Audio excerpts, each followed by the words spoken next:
Hi hello नमस्कार, मी दर्शना तांबोळी. राजश्री मराठीमध्ये तुमच्या सगळ्यांचं स्वागत. गाव बोलावतोय हा चित्रपट आपल्या सगळ्यांच्या भेटीला येतोय. आता कलाकारांना नेमकी गाव कधी बोलावतं आणि ही कॉन्सेप्ट त्यांच्यासाठी कशी आहे जाणून घेऊया. सुपर एनर्जेटिक टीम माझ्यासोबत आहे. खूप स्वागत तुमच्या सगळ्यांचं राजश्री मराठीमध्ये. Thank you so much. कसे आहात सर? श्रीकांत सर कसे आहात? मजेत. माधव सर कसे आहात? एकदम छान. भूषण अँड लेडीज गँग कसे आहात? एकदम मजेत. तू म्हणालीस तशी एनर्जेटिक आणि हे म्हटल्यानंतर उलट एनर्जी ऍड झाली का करावी लागली असं पण झालं. अरे हा कदाचित सांगितले की जरा पण नो. थँक्यू. गौरी व्हॉट्सअप. एकदम मस्त, छान, एक्साइटेड. कशा आहात? मी पण मस्त सुखात. सो नाव मस्त आहे चित्रपटाचं, गाव बोलावतो.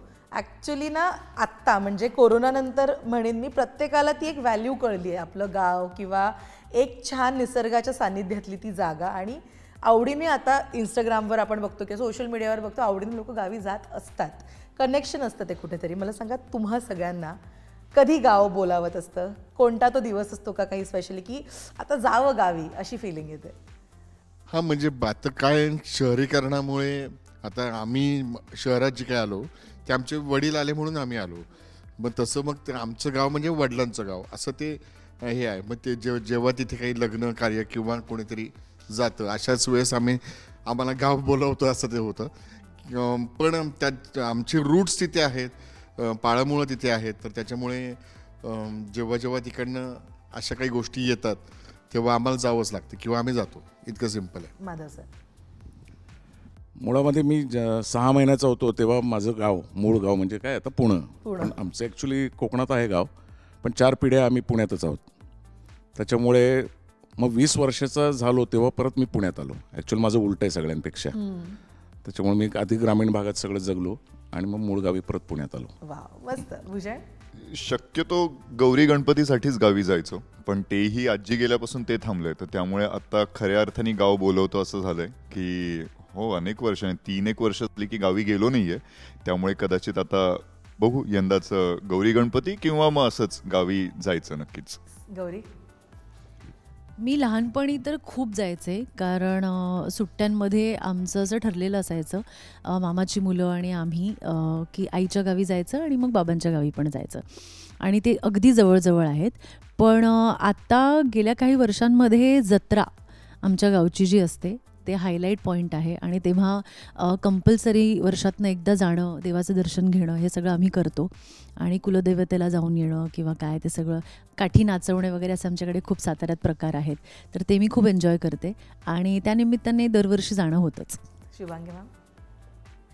माझा जन्म मुंबईतच वाढले, पण तरीसुद्धा माझे गावाशी फार घनिष्ठ संबंध आहेत. माझं माहेर म्हणजे आम्ही दर मे महिन्यात 2 महिने आम्ही गावाला असायचो.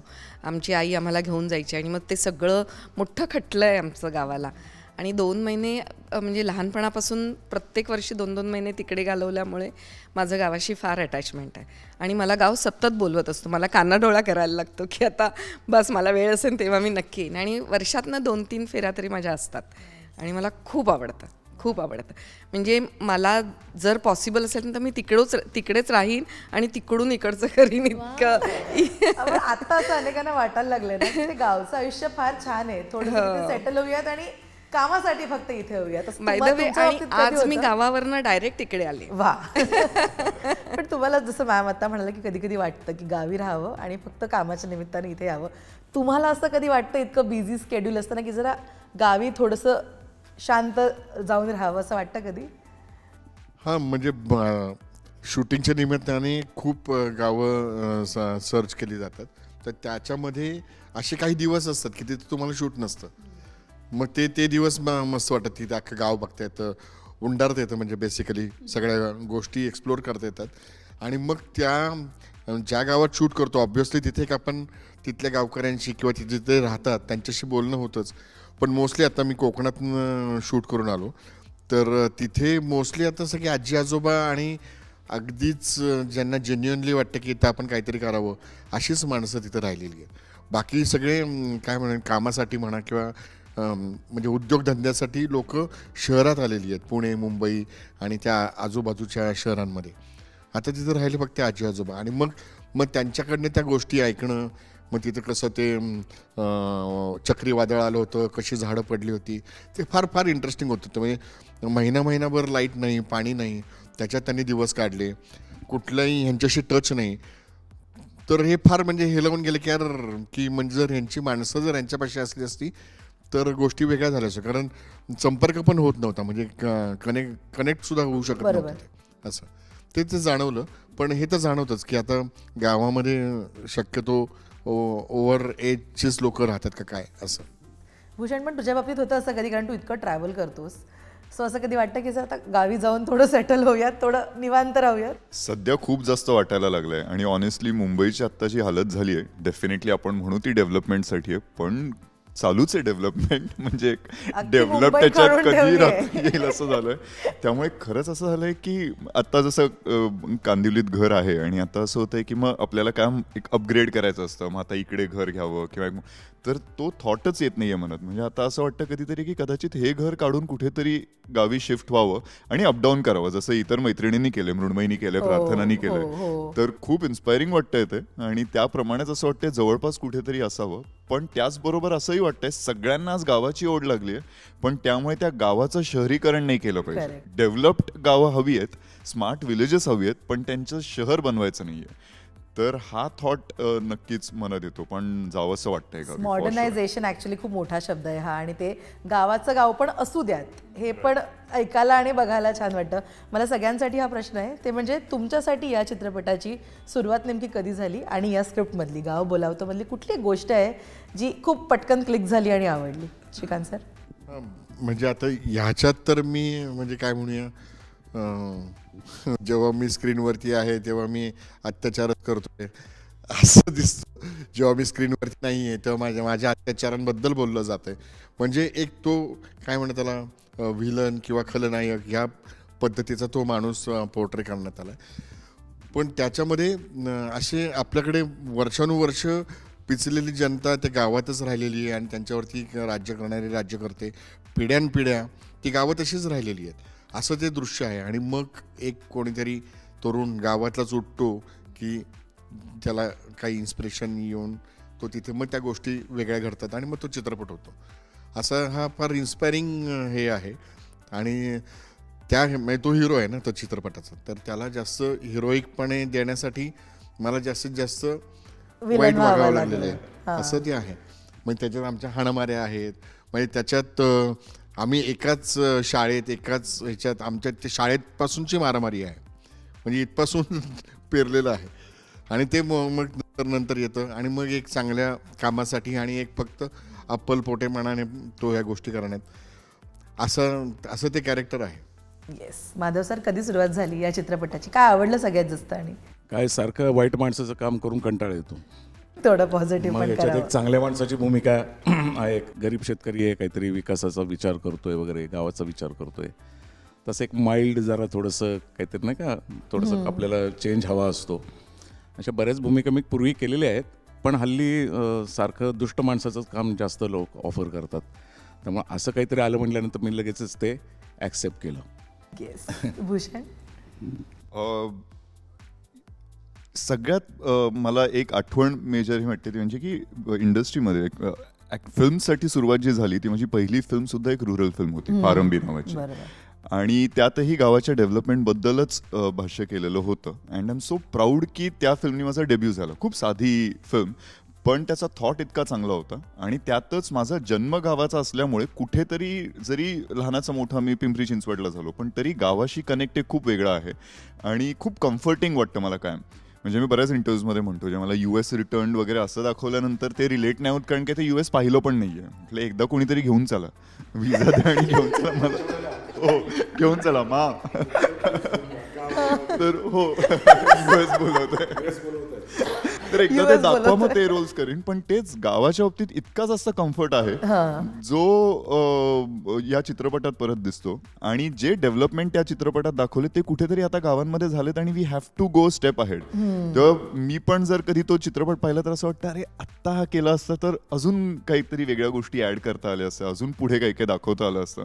आणि हा तो चित्रपट आहे ज्याच्यात अजून पुढचं पाऊल आपण कसं उचलू शकतो. सो नक्कीच असं नाही की गावांमध्ये डेव्हलपमेंट झालीच नाहीये, झालीये, पण अजून योग्य पद्धतीने काय काय डेव्हलपमेंट्स होऊ शकतात, गावाचं गाव पण जपून कसे डेव्हलपमेंट्स होऊ शकतात, आणि याची जाणीव हा चित्रपट करत असतानाच झालं. त्याचबरोबर आपण किती गावांना इग्नोर करतोय हे सुद्धा लक्षात आलं. आज शहरं आपण जसं मी म्हणतोय नाही मुंबईचा एवढा गजबजाट झाला, तो का झालाय, का सगळ्यांना, मीही कोणत्या तरी छोट्या शहरातून आज मुंबईत आलोय, सगळ्यांनाच शहरं बोलवत आहेत, ते का, तर गावं डेव्हलप झाली नाहीयेत म्हणून. जर गावं व्यवस्थित डेव्हलप झाली असती तर आपण तिथे राहून त्याप्रमाणे जर फिजिबिलिटी सगळी असती, त्याने जर ट्रॅव्हल इझी असतं, हॉस्पिटल्स असते, तर आपल्या गावांमध्ये राहून आपण बऱ्याच गोष्टी करू शकलो असतो. तर हा थॉट शूट करत असताना जाणवला. त्याचबरोबर इकडे सुद्धा आता ट्रेलरमध्ये सुद्धा त्या गोष्टी दिसत आहेत की एक बेसिक गाव आणि त्यानंतर हा कसं इम्प्रूव्ह करतोय, तर बिफोर आफ्टरही आहे. तर जे आफ्टर आहे ते नुसतंच एक गिमिक करून तेवढं शूटसाठी एक गाव बनवलं आणि काहीतरी चेंजेस केलं असं नसून अशी गावं आहेत. आणि हो, एआयनी जस्ट आपण काहीतरी गाव एक वेगळं दाखवलंय. Definitely there are VFX to show that change, पण ॲक्च्युअल अशा गावांमध्ये शूट केलं जी खरं स्मार्ट विलेजेस आहेत, जिकडे अप्रतिम अशी स्वच्छता आहे. आणि हे बघून असं झालं की definitely you play the hero, पण हे खरे हिरो आहेत आणि बऱ्याच गावांचे सरपंच आज खऱ्या अर्थाने गावात राहून सुधारणा सुद्धा करतात. सो हा नक्कीच एक इन्स्पायरिंग ओव्हरऑल थॉट लोकांपर्यंतही पोहोचेल. गौरी, मी ना शंतनूला भेटायला गेले होते एका वेगळ्याच कामासाठी, आणि ते आमचं ऑडिशन वगैरे झालं, डिस्कशन झालं, आणि तो म्हणाला मी एक फिल्म करतोय, प्रोड्यूस करतोय. म्हटलं अरे तू प्रोड्यूस करतोयस? म्हणाला हो असं असं आहे. तर मला असं वाटतंय की तू मानसी नावाचं कॅरेक्टर प्ले करावंस, तर तुला आवडेल का? आणि मग आम्ही बराच वेळ बोललो, आणि आय थिंक दिग्दर्शक तिथेच होते का नंतर येणार होते असं काहीतरी झालं. आणि मला मुळातच जे लोक बदल घडवून आणतात ना त्यांच्याबद्दल फार कौतुक वाटतं, कारण आपल्या सगळ्यांना आपण आपल्या परीने खूप गोष्टी करत असतो टू मेक चेंज, पण इतके मोठे बदल म्हणजे गावाला अवॉर्ड मिळणं किंवा त्या माणसांना अवॉर्ड मिळणं, कारण तुम्ही इतक्या शहरांमध्ये सुद्धा या सुविधा इथे, म्हणजे खूप छोटीशी गोष्ट आहे जी आता अर्थात खूप पॉप्युलर झाली आहे, पण तेव्हा नव्हती, की सॅनिटरी नॅपकिन्स सगळीकडे अवेलेबल करून देणं विविध प्रकारे. अशी अगदी छोटी गोष्ट असेल, पण हे बदल कोणीतरी घडवून आणलेले आहेत. आणि मला जेव्हा त्यांनी ही गोष्ट सांगितली तेव्हा माझं असं झालं की हे इंटरेस्टिंग आहे खूप, आणि याचा भाग व्हायला मला नक्कीच आवडेल. सो माझी तिकडनं सुरुवात झाली की इन्स्पायरिंग गोष्ट, आणि अचानक आमची भेट झाली आणि त्याला असं वाटलं की मी हे कॅरेक्टर करावं, आणि then it happened. Shubhangi ma'am, Shantanu हा प्रोड्युसर आहे मला खूप उशिराने कळला. त्याने मला हे जेव्हा सांगितलं या प्रोजेक्टबद्दल, तेव्हा मला एकच अट्रॅक्शन होतं की मी ग्रामीण आई करणार आहे, कारण मला असं फार क्वचित ऑफर्स येतात की ग्रामीण आई. तर त्यामुळे मी ते पटकन म्हटलं हो की मला आवडेल. स्वतःवर प्रत्येक ॲक्टरला स्वतःवर एक्सपेरिमेंट करायला आवडतं, तसं मी नेहमीच असं तर म्हटलं बघूया आपण. म्हणजे ह्याच्या आधी मी एकदा केलं आहे ग्रामीण, आणि तेव्हाही माझ्या सहकलाकार जे होते त्यांनी मला खूप मदत केली, आणि मी खूप वाटत असतं की नाही मी हे करूच शकते असं, पण जेव्हा पाण्यात उतरतो तेव्हा कळतं की किती खोली आहे. तर तेव्हा मला आठवतंय की मी डायलॉग बोलायचे, आणि ते बिचारे जे मोठे ॲक्टर आहेत खूप, आणि मला खूप रिस्पेक्ट आहे त्यांच्याबद्दल, तर ते मला असे खालनं चुकलंय बरं का मध्येच, आणि न स्पष्ट आला असं. आणि मग मला लक्षात आलं की नाही आपलं म्हणजे आपल्याला अजून खूप आपल्याला हे करता येईल. आणि मग परत ही संधी आली तेव्हा मी पटकन घेतली की हो मला अजून काहीतरी ग्रामीण ह्याच्यामध्ये करायला आवडेल, आणि त्यामुळे मी ते घेतलं. मग नंतर कळलं मला की शांतनू इथे प्रोड्युसर आहे. पुन्हा एकदा भूषण आई म्हणून चित्रपटामध्ये आहे शुभांगी ताई. हो, तेही एक अट्रॅक्शन असतं की भूषण आहे. हां, सगळेच ओळखीचे लोक असतात आणि सगळ्यांची मी फॅन आहे की आई मुलगा म्हणून ते इतके मालिका झाली पिंजरामध्ये, आई मुलगा, त्यानंतर अनेक फिल्म्स झाले. त्यामुळे कधीही आईची भूमिका असल्यानंतर मी आधी ऐकतो कोण आहे, शुभांगी लाटकर. मग असं म्हटलं आणि आय थिंक सो हा खूप कम्फर्ट झोन कम्प्लीटली. त्यामुळे आणि खूप वेगवेगळ्या पद्धतीने तो बॉन्ड कायम दिसलाय. पण जसे मला वाटतं हिंदी फिल्म इंडस्ट्रीमध्ये पण काही आई आणि मुलाच्या जोड्या आपण म्हणू, रीमा लागू, सलमान खान जसं एक खूप जसे होतं, तसंच आम्ही दरवेळेला मजेत म्हणतो हा की अरे वा आपणच आहोत. म्हणजे इतकं की आता दुसऱ्या चित्रपट घरात गणपतीमध्ये ज्या काकीचा रोल होता, तर ते डायजेस्ट करायला की ही आई नाहीये हा थोडा वेळ गेला सुरुवातीला. म्हणजे सेटवरती तो कम्फर्ट आई मुलाचाच वाटत होता. सो हा बॉन्ड नक्कीच खूप स्ट्रॉंग आहे. लॉंग फॉर्मॅट म्हणजे पिंजरासारखी सिरियल जी 1.5-2 वर्ष आम्ही केली, ते शॉर्ट फॉर्मॅट म्हणजे आम्ही अगदी छोटंसं अल्बम पण केलेलं आहे आई मुलगा दोघांनी. सो एव्हरी मीडियम मला वाटतं, ऍड्स असो, फिल्म्स असो, असं प्रत्येक मीडियम झालं. हो कम्प्लीट. मी माच म्हणतो म्हणजे उलट टीव्हीवर किंवा फिल्म्स करताना आई हे सगळे हक्क असतील, पण आजही कॉल कधीही केला की हा मा हे कंटिन्युअसली का माहिती नाही, पण मा हा शब्द कधीतरी मला वाटतं ते गाणं का ओव्हरऑल, पण तिथपासून फोन आला की हा मा असंच असतं. येस. पण श्रीकांत सर, डिरेक्टरकडनं काय ब्रीफ होतं? कारण एक गावात घडणारी ही गोष्ट आहे, मॉडर्नायझेशन आहे त्याच्यामध्ये, आणि शेवटी जे काही होईल ते डिरेक्टर सरांकडनं काय एक ब्रीफ होतं किंवा काय सांगण्यात आलं होतं या चित्रपटाबद्दल? हां, म्हणजे आता सुरुवातीपासून म्हणजे आमची जी पहिली मीटिंग झाली विनोद सरांबरोबर, तर तेव्हा ते म्हणाले की हे करणारे सर्जराव, तर त्यांच्या डोक्यात वेगळं हे होतं की विलन आहे म्हटल्यावरती तो असा 6-6.5 फुटी धिप्पाड आणि त्याचा असं खर्चातला आवाज आणि असं ते सगळं त्यांच्या डोक्यात होतं. तर त्याच्यामुळे त्यांनी असं बघितलं माझ्याकडे, म्हणलं बरं ठीक आहे. पण त्यांनी आता कास झालं आहे, मग आधीची कामं बाकीच्यांनी सांगितलं की सॉरी यांनी हे केलं ते वगैरे. जेव्हा पहिला सीन झाला त्याच्यानंतर म्हणाल की सर मी रॉंग होतो, तुमचं कास्टिंग एकदम परफेक्ट आहे असं म्हणून.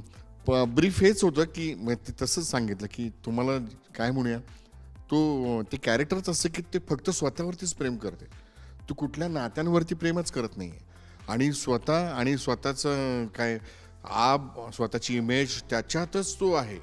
अशी माणसं असतात. मी एक प्ले केला होता पण त्याला सिरियलमध्ये, पण त्याला आणखी व्हरायटी होती.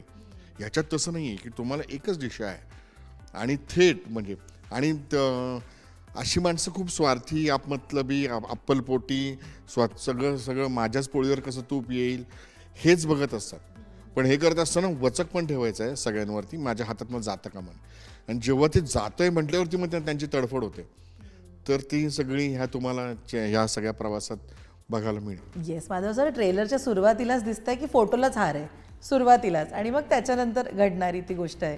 कसा आहे हा शेतकरी, कारण एक साधा शेतकरी साकारणं अजिबात सोपं नाही आहे. त्याच्या बोलण्यातनं, त्याच्या वागण्यातनं ती गोष्ट, ती व्यथा मांडली गेली पाहिजे. कसा आहे हा शेतकरी? ग्रामीण भागात मी बरेचदा काम केलं आहे आणि माझं कनेक्ट खरं तर ग्रामीण भागाशीच जास्त आहे.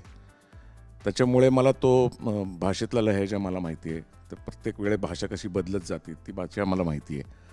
त्याच्यानंतर जे ग्रामीण भागात ते सर्वसामान्य शेतकरी जी कामं करतात ती सगळी कामं मला येतात. बैलगाडी चालवता येते चांगल्यापैकी. ते म्हणले रिअल खरं अगदी खरं. म्हणजे माझ्या एका सिनेमाच्या वेळी माझं दिग्दर्शकाचं भांडण झालं होतं. म्हणजे मी तयार होत होतो आणि पलीकडे तो शॉट होता की बैलगाडीतनं मी काही माझे गावकरी मित्र घेऊन येतोय आणि तिकडे माझ्यासारखं सेम गेटअप केलेला माणूस कोणतरी मला तिथे लांबून दिसला. मी त्याला म्हटलं ते काय रे? तो म्हणे तो गाडीवान आहे म्हणे, तो बैलगाडी चालवणार आणि जिथे जिथे क्लोज आहे तिथे तुम्ही आणि बाकी तो लॉंग शॉटमध्ये तो करणार. म्हटलं का तुला माहीत नाही का की मला बैलगाडी चालवता येते किंवा तू मला विचारलंस का? म्हटलं मग तुला झापलं त्या दिग्दर्शकाला. म्हटलं अरे तू माझ्या अंगातला जो गुण आहे तोच काढून देतोयस म्हणलं तू, आणि मला तो एन्जॉय पण करता येतं. म्हटलं आजही मी जेव्हा माझ्या फार्मवर जातो ना तर माझ्या आजूबाजूला सगळे शेतकरीच राहतात ना तिथे पण. त्याच्यामुळे मी त्यांच्याकडनं बैलगाडी मागून घेतो. मग आमचे नातवंड वगैरे आम्ही जातो ना तर बैलगाडीतनं तरी हिंडवतो वगैरे तिकडे. हां, गाईच्या धारा काढणं वगैरे सगळं मला माहिती आहे. मला बिलकुल लाज नाही वाटत शेणामध्ये हात घालायला. मी सहज शेण काढू शकतो. मग आम्ही जे लहानपणी तर आम्ही डायरेक्ट गाई म्हशीच्या मागे घमेले घेऊनच फिरायचो आम्ही, की जमिनीवर पडूच द्यायचं नाही. इतकं ते सगळं माहीत असल्यामुळे ना की ते मला अगदी अंगवळणी येते माझ्या. खरं म्हटलं तर माझ्याकडे बघून वाटणार नाही कदाचित की मी शहरात राहणारा मुलगा आहे वगैरे, पण मी बरेच वर्ष मी ग्रामीण भागातच राहिलेलो आहे. त्याच्यामुळे मला ते सगळ्या गोष्टी माहीत होत्या आणि दिग्दर्शकाशी माझा जुना कनेक्ट असल्यामुळे ते काय सहजच सगळ्या गोष्टी घडून आल्या मग त्या. आणि मी एन्जॉय केलं खरं म्हणजे. असं ते नांगरट करतोय वगैरे, तर लहान माझ्या संग्रामबरोबर लहान त्याचे अभ्यास मी नांगरतोय आणि त्याचा अभ्यास पण घेतोय वगैरे, असे काही सीन होते. ते खूप एन्जॉय केलं मी. आणि फोटोला हार घातलं तर काय ते पण एन्जॉय केलं. कारण मला पडून राहायचं होतं आणि यांना सगळा अभिनय दाखवायचा होता, रडायचंय वगैरे. विजय, कसा आहे संग्राम? संग्राम हा अतिशय खरा आणि आजचा तरुण आहे, जो खूप प्रॅक्टिकल आहे की ओके गावात मी शिकलो, मला गाव आवडतं, पण आता पुढे जायचं, इव्हॉल्व्ह व्हायचं.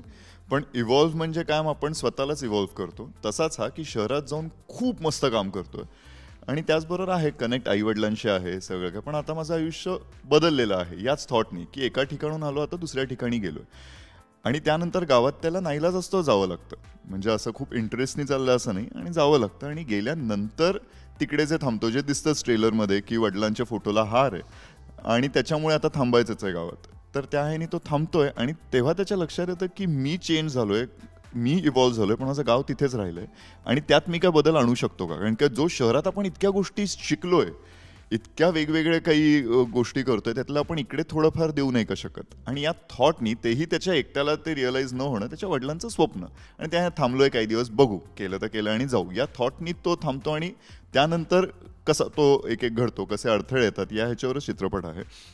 पण एकंदरीतच ब्रीफ मला विनोद सरांकडून खूप चांगलं मिळालं होतं. आणि ते लहानाचे मोठे ज्यांनी एका गावात राहून आणि त्याप्रमाणे जसे चेंज होत गेले, त्यामुळे त्यांचा सगळा जो जर्नी आहे त्या प्रवासामुळे ते बरेच इनपुट्स त्याप्रमाणे देऊ शकले आणि दॅट डेफिनेटली हेल्प्ड. खूप फ्रीडमही दिलं त्यांनी, म्हणजे not a director who will be very adamant की हे असंच पाहिजे हे, तर त्यांनी मला पात्र जगू दिलं. एक जे काय ते स्क्रिप्ट चालू होती, रीडिंग वगैरे झाल्यानंतर, त्यानंतर एक कॅरेक्टर्स सापडेपर्यंत त्यांची साथ नक्कीच होती. आणि त्यानंतर शूटच्या वेळेला छोट्या छोट्या गोष्टी सांगणं, काय सीन असेल ते सांगणं, पण ॲट द सेम टाईम तू जग, ही मुभा कम्प्लिटली होती. आणि त्यामुळे I could play Sangram the way he had written, is what I would say. पण शुभांगी ताईसोबत काम करायचं ते एक वेगळं, आपण म्हणूया केमिस्ट्री आहे किंवा ते एक नातं, या दोघांबरोबर काम करायचं सांग मला, माधव सर आणि श्रीकांत सरांबरोबर आधी सांगेन, कारण यात सगळ्यात जास्त सीन्स त्यांच्याबरोबर आहेत. आणि मी एक जाणीव झाली, एक तर मुळात त्यांचं जे कॅरेक्टर आहे, तर ही एक वृत्ती आहे या चित्रपटात दाखवलेली. साहेबराव आणि सर्जेराव या दोन वृत्ती आहेत आणि त्याप्रमाणे म्हणजे कोणी ॲक्च्युली नेगेटिव्ह नाही आहे. पण मी जो लहानाचा मोठा झालो ते ह्यांच्या छायेखाली मोठा झालो आहे, त्यांच्या लर्निंग्सनी मोठा झालो आहे, तर त्यामुळे माझं विजन वेगळं आहे आणि त्यामुळे माझी वृत्ती ती झाली आहे. तसंच सर्जेराव ज्या परिस्थितीत न वाढलाय त्याच्यामुळे त्याची वृत्ती, म्हणून लहानपणापासूनच ती वृत्ती दिसते. तो वाईट आहे का, तर ते नाही. आणि हा आपण आता विलन म्हणतोय, पण टिपिकल विलन नाहीच आहे. त्याच्यामुळे त्याच्यात तरी पण एक चांगुलपणा दिसतो. त्यांनी इतका छान हे दाखवलंय, म्हणजे जेव्हा राग येतोय त्यांचा, पण तरी हा माणूस नसावाच, हा माणूस ठार मारावा याला, असं अजिबात वाटत नाही. तरी की हा माणूस बदलावा हे वाटतं. आणि हे आपल्यालाही, आपल्या आजूबाजूला बरीच लोक अशी असतात की ही वृत्ती आहे, ही ओळख, आणि ती निघून जाऊ दे. तर हा त्यांनी जो दोन्ही हे जे मेंटेन केलेलं आहे, तर ते खूप उत्तम रित्या मेंटेन केलं आणि त्यामुळे मजा आली काम करताना. आणि कमालीचे ॲक्टर आहेत, त्याचबरोबर ताकदही त्यांची भरपूर आहे. त्यामुळे फाईट सिक्वेन्सेसना खरं तर काळजी घ्यावी लागत होती. कम्प्लीट ताकद, म्हणजे इतकी ताकद की मला असं आलं की चुकून बरं त्यात ते इतक्या रिंग्स वगैरे घातलेल्या, म्हटलं एक पंच बसला तर म्हटलं चुकून लागला. हो, आणि जेव्हा एकदा हात पकडला आणि त्यानंतर मनगट म्हणा किंवा ही जी स्ट्रेंथ, म्हटलं ओके जरा काळजी घ्यावी लागणार आहे. त्यामुळे खूप चांगली मैत्री केली शूटच्या वेळेला अजून. पण मजा आली एकंदरीत काम करताना. माधव सरांबरोबर खूप वेगळी केमिस्ट्री या चित्रपटात, कारण जेव्हा मला विचारतात काम करण्याचा अनुभव कसा होता, तर एकत्र सीन्स आयडियली नाहीये. कारण दिसतं चित्रपटात की वडील गेल्यानंतर हा गावी आलाय, पण त्यांचा बॉन्ड थ्रू आउट दिसतोय. आणि जो लहान संग्राम ज्यांनी प्ले केलाय आणि माधव सरांचा, असं त्यांचा त्या बॉन्डमुळे ती केमिस्ट्री नक्कीच दिसते. पण थ्रू आउट जो थॉट आहे, which you believe in him, आणि त्यांनी जे ओव्हरऑल ज्याप्रमाणे त्यांचे सीन्स झालेत, त्यामुळे असं वाटतच नाही की एकत्र सीन्स नाही आहेत. कारण काय थ्रू आउट पुढे त्यांचं स्वप्न पूर्ण करताना हे त्याचेच वडील आहेत, हे ज्या पद्धतीने क्रिएट केलं, अगेन विनोद सरांचं, सगळ्याच अख्ख्या टीमचं क्रेडिट येतात की त्याच्यामुळे तो बॉन्ड वाटतो. असं वाटतच नाही की आम्ही एकत्र सीन्स केले नाहीत. या आधी जसं मी म्हटलं, पहिला चित्रपट प्रारंभी, पण शूट करताना पहिला चित्रपट होता सतरंगी, जो रिलीज नंतर झाला. त्यात एकत्र काम केलं होतं, एक सीन होता त्यातही, पण ती पहिला सिनेमा, त्यामुळे ओळख होती, काम आधी केलं होतं. दुसरे पण अजून चित्रपट एकत्र केलेत ज्यात फायनली सीन्सही आहेत. पण त्याच्यामुळे यातही काम करताना असं नव्हतं की एकत्र काम करत नाही होत. जरी पाहिल्यानंतर समोर मृतदेहच बघतोय, पण तिथपासून ती केमिस्ट्री, तो रिस्पेक्ट, वडिलांबद्दल वाटणाऱ्या त्या भावना येणं हे खूप गरजेचं होतं आणि ते नक्कीच आलं. त्याचबरोबर त्यांनी आजपर्यंत खूप निगेटिव्ह कॅरेक्टर्स प्ले केलेत, पण यात पॉझिटिव्ह. पण मी जी काय कामं केलेत त्यात ते कायम पॉझिटिव्ह आहेत, म्हणून मला ते पॉझिटिव्हच माहिती आहेत. जेव्हा लोक कधी कधी, आज आम्ही इव्हेंट्सना जातोय, प्रमोशनसाठी जातोय, तेव्हा जे सगळे काही जण म्हणतात की नाही आता पॉझिटिव्ह, तुम्ही पॉझिटिव्ह आहात, आणि माझं असं निगेटिव्ह कधी होते. मला डेफिनेटली आधीचे चित्रपट आहेत, मालिका आहेत ज्याच्यात ग्लिम्सेस पाहिलेत, पण मी काम करताना काय पॉझिटिव्ह पाहिलं. So I know him as a very nice positive person only. So that helped overall in the film. Yes. Gauri, मानसीचा कल कुठे आहे नेमका, गावाकडे आहे का शहराकडे आहे? ते पाहिल्यावर तुला कळेल. पण मी एक सांगते की मला हे कॅरेक्टर फार स्मार्ट वाटतं, कारण युजली लिखाणामध्ये जेव्हा एक प्रॅक्टिकल स्त्री आपण दाखवतो तर ते लिखाणात खूप कमी येतं, बिहेवियरमध्ये खूप छान दाखवलं जातं. म्हणजे तिचे कपडे, फॅशन, कुठे राहते, घर, स्ट्रक्चर, इथे त्या लिखाणामध्ये खूप छान आलं आहे की ती ठाम आहे तिच्या काही मतांवर, जी एज्युकेटेड आहे, त्यामुळे ज्या बॅकग्राऊंडमधनं ती येते तिची स्वप्न मोठी आहे. जसं भूषण म्हणाला की संग्राम आणि मानसी या दोघांनी जिथे कुठे ते शहरात राहत आहेत तिथे एक त्यांचं विश्व उभं केलं आहे. तिच्या बाबांच्या मदतीने तिचे काही एक स्वप्न आहेत की आपलं ड्रीम प्रोजेक्ट आहे, आपण एकत्र हे करणार आहोत किंवा काय. Very focused. त्यामुळे मला खूपच, कारण आपल्याला असं होतं ना की इमोशनल साईड असते आणि इमोशनली गोष्टींकडे बघत असतो किंवा काय, तर तिचा इमोशनल कोशंट इथे खूप छान दाखवला गेला आहे, खूप करेक्ट वेळेला आला आहे, त्याचा ग्राफ खूप ब्युटिफुल आहे. त्यामुळे, आणि अर्थात विनोद सरांचं क्रेडिट आहे की तिला कुठेही एक्स्ट्रा न दाखवणं किंवा अति न करणं किंवा काय, तर ते एक सटल आहे, पण शी इज व्हेरी प्रॅक्टिकल आणि मला ते जास्त आवडलं. वाव. शुभांगीताई, ही आई नेमकी कशी आहे, मुलाला सपोर्ट करणारी आहे? डेफिनेटली. म्हणजे ती मुलाला त्रास होऊ नये आणि ह्या दोघांनी एकत्र राहावं अशी पण तिची इच्छा असते. आणि त्याला हे कळू नये की जे मी ओपन नाही ना करत आहे सिक्रेट. नाही सॉरी मी मागे, तुम्हाला हा चित्रपट पाहिल्यावरच कळेल.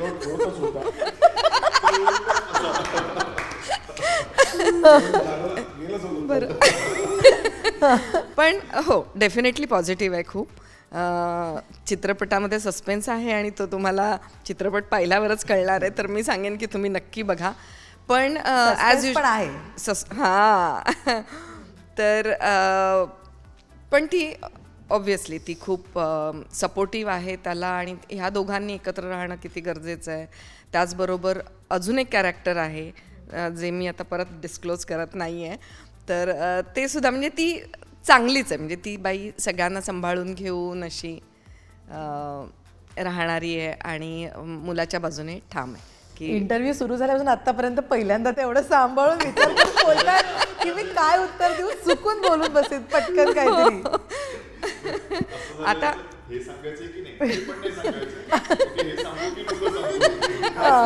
पण त्यामुळे प्रेक्षकांची उत्सुकता नक्कीच वाढली असेल. आता मलाही प्रश्न पडलाय की काय आहे ते. एक विशेष ॲड करायचं आहे ते म्हणजे फिल्मचं कास्टिंग. आणि आज आम्ही 5 जण इकडे बसलो एवढंच नाही, तर छोटं कास्टिंग सुद्धा इतकं उत्तम झालेलं आहे आणि खरी कामं केली आहेत सगळ्यांनी. म्हणजे right from the junior artist also, साधे तिकडे आणि लोकल टॅलेंट होतं आहे, काही गावातलं टॅलेंट होतं ज्यांनी कामं केलेली आहेत. प्रत्येकाने आपापल्या भूमिका इतक्या चोख केलेल्या आहेत, त्याच्यामुळे आज पोस्टरही बघाल तर त्याच्यावरती बरेच कॅरेक्टर्स असतात आणि प्रत्येकाच्या महत्वाच्या भूमिका आहेत. त्यामुळे गाव घडवण्यात सुद्धा जसं एक माणूस काहीच करू शकत नाही, आज संग्राम फोरफ्रंटला असला तरी त्याच्यामुळे नाही घडत येते, ते या सगळ्यांनी साथ दिल्यामुळे गोष्टी घडू शकतात, हाच थॉट त्यात नाही. आणि तसंच चित्रपटासाठी सुद्धा आहे, या सगळ्यांनी मिळून जी कामं केली आहेत त्यामुळे आज हा चित्रपट हा दिवस बघतो, रिलीजचा दिवस बघतो आणि लोकांपर्यंत तो नक्की कनेक्ट होईल असं आहे. तर त्यामुळे अनेकदा ग्रामीणपट करताना ना कास्टिंग हा विचार नक्कीच फार महत्त्वाचा असतो, नाहीतर मग ते सगळं खोटं वाटतं. आणि सुदैवाने याच्यामध्ये ती जी सगळं कास्ट जी झालेली आहे ना ती अतिशय नॅचरल वाटते बघताना. पण या चित्रपटातली इंडिव्हिज्युअली हा प्रश्न आहे, एक आवडती मुवमेंट किंवा एक आवडता सीन जो खूप आवडला आहे, एक आपला पर्सनल फेवरेट झाला आहे फॉर सम रिझन, तर तो कोणता आहे? आता मगाशी भूषण जसं माझ्याबद्दल सांगत होतं तसं मी त्याच्याबद्दल खूप आहे माझ्याकडे सांगण्यासाठी. आणि मेजर सीन आमच्या दोघांचेच आहे. तर म्हणजे काय म्हणूया की भूषणला त्यावेळेस ज्याने जे कपडे घातले होते तर ते अजूनही त्याला तसेच बसत होते. मध्ये इतका तो परफेक्ट जिम आणि हे सगळं, तो कुठल्याही गावात गेला तर पहिल्यांदा जिम शोधणार, त्याचा आहार आणि हे सगळं ते इतकं नेटकं, म्हणजे मला फॅसिनेट व्हायला व्हायचं की अरे मला हे काय जमणार. पण त्या चित्रपट पुरता मी जरा फिट झालो होतो. नंतर मग ते पुन्हा आता आकार बघताय तुम्ही, तर ते त्याच्याकडनं खरं शिकावं. आणि आमच्या असे व्हॅनिटी शेजारीच असे, म्हणजे एक मध्ये दार असं, मग त्याच्याकडे काय आलं तर तो बोलून घ्यायचा, या पुरणपोळ्या आल्यात. आम्ही तसे घरनं आलेला डबा आम्ही फुल, परत गावातनं एक डबा आला होता डबा वगैरे, आम्ही ते फार म्हणजे शेअरिंग आणि असं मज्जा केली आहे. पण ते व्हॅनिटीत तिथे मात्र आम्ही एकमेकांच्या विरुद्ध कट्टर विरोधी असं, तर असे बरेच सीन्स आहेत की काय आहे की म्हणजे आता मी तसं नाही आहे त्यात सर्जेराव सारखा, पण तुम्हाला त्या साच्यात घालून तुम्हाला तेवढं पॉवरफुल बनण्यासाठी खूप गोष्टी खूप पणाला लावावं लागतं, की तुम्हाला तो एक विशिष्ट आवाज किंवा तुम्हाला तो अवतारच घ्यावा लागतो. तर असे खूप म्हणजे सीन्स आहेत की आमची तर मारामारी आहेच, परत तो बायकोला मारतो, म्हणजे अशी काही गोष्टी आहेत की इथपर्यंत जातो तो ह्याच्यापर्यंत. आणि हे सगळं आवाजाने जायचं होतं आणि त्या वृत्तीने. तर त्यामुळे त्याला जरा ते झाल्यावरती मी सॉरी म्हणायचो, बाईक मी ओरडला असेल तर तो सर्जर ओरडला, मी ओरडलो नाही, मी चांगलं आहे मुळात, असं सांगावं लागायचं असं म्हणून. पण असे खूप सीन्स आहेत, असं त्यातला नेमका एक काढून एक आत्ता मला पूर्ण चित्रपट बघावा लागतोय. पण तुम्हाला शेवटचा सीन आहे आमचा, तर तो मला फार छान वाटतो, तो तुम्हाला चित्रपटात बघावा लागेल, तो मी सांगू नाही शकत. येस, पुन्हा एकदा टोकापर्यंत पोहोचले. माधव सर, आवडती मुवमेंट कोणती आहे या चित्रपटाबद्दलची? सगळं म्हणजे मी सगळंच एन्जॉय केलं खरं म्हणजे. ग्रामीण भागात असल्यामुळे तर मी एन्जॉयच केलं. आणि मी व्हॅनिटीत कमी असतो, आणि जर ग्रामीण भागात असेल तर कुठेतरी पारावर जाऊन झोपतो वगैरे वगैरे, असं काहीतरी विचित्र सगळं. आणि ते आवडतं मला, ते नॅचरल वाटतं. आम्ही त्या लोकांमध्ये मिसळल्यानंतर ना आपल्याला काय अजून काही चांगल्या गोष्टी मिळतात त्यांच्याकडनं. मग भाषेतले असतील, उठपस काय त्यांची असेल, मॅनरिझम्स असतील, अमुक असेल तमुक असेल, अनेक गोष्टी असतात. आणि युनिटच इतकं गोड होतं सगळं. आणि मॅडम तर काय म्हणजे आम्ही एकत्र पेअरमध्ये भरपूर कामं केलेली आहेत, त्याच्यामुळे आमचा तो एक चांगला कनेक्ट होता. दूषणबरोबर काम केलं आहे. हा तर माझा अगदीच चांगला मित्र आहे जुना. आज मला असं वाटतं आपण पहिल्यांदाच एका याच्यात काम करतोय. हां, पण सगळं वातावरणच छान होतं, त्याच्यामुळे मजा यायची आणि मी ते सगळं एन्जॉय केलं.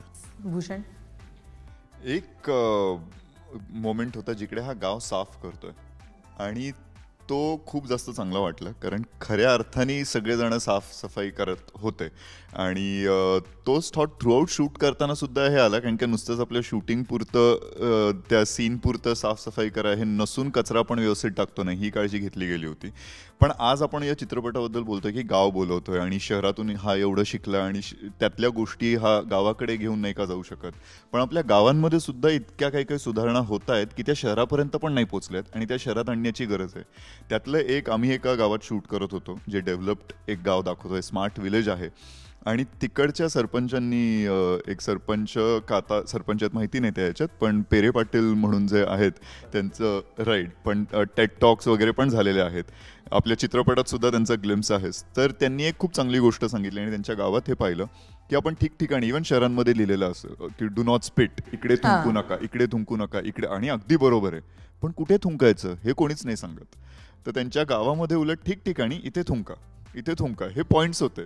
तर त्यामुळे लोक इतर कुठे थुंकत नाहीत, थुंकायचं त्यांना माहिती आहे कुठे थुंकायचं, तर त्याप्रमाणे ते अवेलेबल करून दिलं.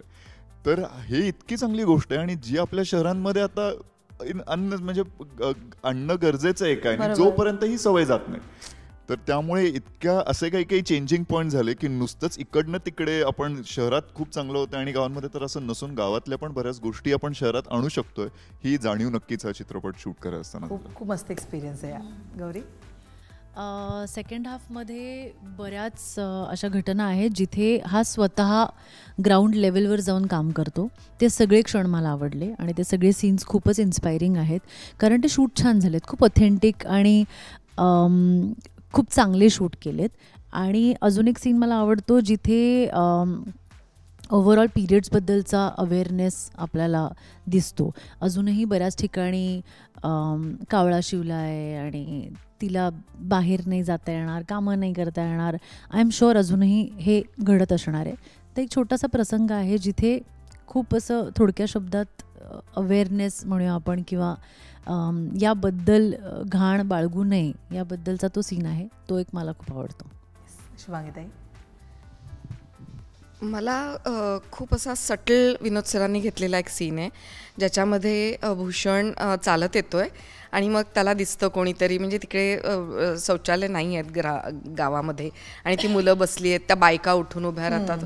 तर हा सीन मला इतका आवडला, म्हणजे आणि भूषणचे एक्सप्रेशन खूप चांगले आहेत. म्हणजे मला तो कुठेही ओव्हर रिॲक्ट झाला नाही आहे, पण तो त्या बायका जेव्हा उठून उभ्या राहतात तेव्हा तो असा जो ऑकवर्ड होतो ते छान घेतलं. मला तो सीन आवडला.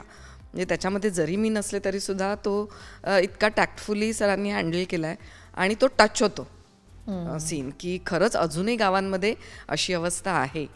तर ते मला खूप आवडलं. त्या अख्ख्या सिनेमातलाच तो मला असं वाटलं की खूप स्पर्शून जाणारा सीन आहे आणि ते पहिल्यांदा दिसतं त्याला आणि आपल्याला प्रेक्षक म्हणून पण ते पहिल्यांदा जाणवतं की अरे असं गावामध्ये, आणि जे खरं आहे.